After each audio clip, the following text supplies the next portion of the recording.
may even gone to SeaWorld with your family and viewed the orca shows or seen the wildlife. But I'm here to talk to you about maybe why you shouldn't necessarily buy into the SeaWorld Corporation and in fact maybe boycott it a little bit and avoid their products and services. So first I would like to talk to you about how they treat their employees and the dangers of being an employee at SeaWorld, specifically trainers and supervisors. And then I would also like to talk to you about how the animals are treated and the health risks for them.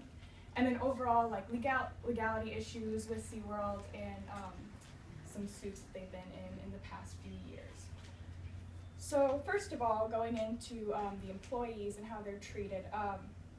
Supervisors were under a wreck after a 2013 documentary called Blackfish came out. And this is an article by Herman Davis in 2014. And basically Blackfish exposed the reasons behind a specific trainer death. Her name was Dawn Caldwell. And what happened there was she was dragged by her ponytail into the water and drowned during a show. So you're having like some tragic experience happen in front of a bunch of children and their families. So she died because the orca was enraged, and they become like this because they're in these small captivated areas. So she's just doing her job as a trainer. She did not aggravate him, but because of the incidents and because she's handling an actually dangerous animal, she fell to her death, and that is in Will Caldwell's article in 2015. And then, so the U.S. Occupational Safety Laws safety team actually went to SeaWorld and talked with supervisors and advised them to stop orca shows with that specific orca named Tilcomb. And he has actually caused more than one death. There's been 3 deaths with this specific orca so far, and there's been many injuries. And not just with him, but usually orcas. They're just very big creatures, and they're kept in small, confining, little aquarium-style housing, and it's not good for them, and it's not good for their employees. So there's a big risk with that. But moving on, talking about the animals, orcas are the main focus when you're thinking about the dangers of SeaWorld, I guess. But there actually are some exhibits that have penguins, and penguins are prone to getting a disease called bumblefoot. It happens naturally in the wild, but because they are captivated, and a study in 1999 shows that because they're all herded together in these small confined spaces, they're more likely to get the bumblefoot, which can be fatal. And so lots of penguins have been dying in SeaWorld exhibits. And so that's not good for them. And they would still be dying. They can be treated, but it's not a lot of treatment for this. So they can die in the wild too, but they're more likely to have a longer life rather than being kept in with a herd of them. But going back to Tilcomb, the specific orca that I talked about earlier, he is 35 years old and he has 14 calves, so all of his children will be kept in SeaWorld and they will live the same life that he did basically, only they will be raised in captivity. So you really don't know what their life leads or what's ahead of them.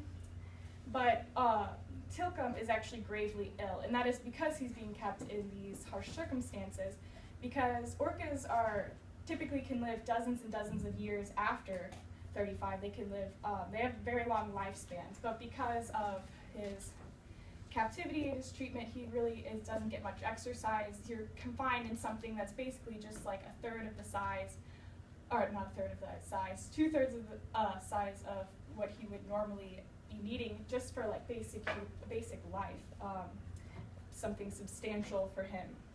And it's because of these things, they find in a 2016 study that it's lowering their life and causing many issues for the animals. But going back to that, a reason that this specific orca is so aggressive is because when they captured him, they put him in a captivity tank with many other orcas, and they were much older, and because they're kind of prey-like animals, they kind of attacked him. So since that was at the age of 2, so he's surrounded by fully grown animals that are attacking him, and since has become very violent. So it's hard to justify putting him in a big tank with a bunch of people trying to corral him around when there have been so many fatalities, and they know like this is what the outcome would be. if you continue the shows, but they keep continuing them. And then going on to the whole legality bit, there's been 2 lawsuits recently, both in 2015. And the first one is, so PETA actively protests SeaWorld, and that's been going on for a long time. But specifically in around 2014 and 2015, leader of SeaWorld Corporation's Mr. McComb has set up kind of like a deflective task force to rile up the protesters and start basically mini riots, which is actually very illegal. And so there's been many legal issues with that, and they're under scrutiny right now. That started in 2015.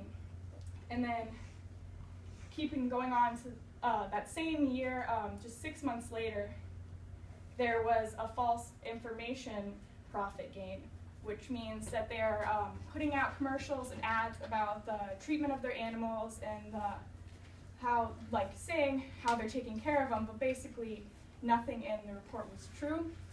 So they had to go to court to justify, and they obviously lost because the issues were stacked against them. But as you take a look at all this, SeaWorld seems like a good idea. It seems fun, go see the wildlife, but there are many other options.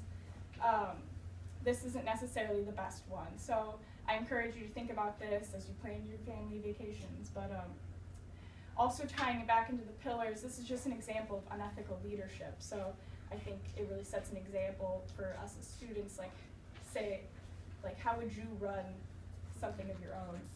But all in all, I hope you take this information with you.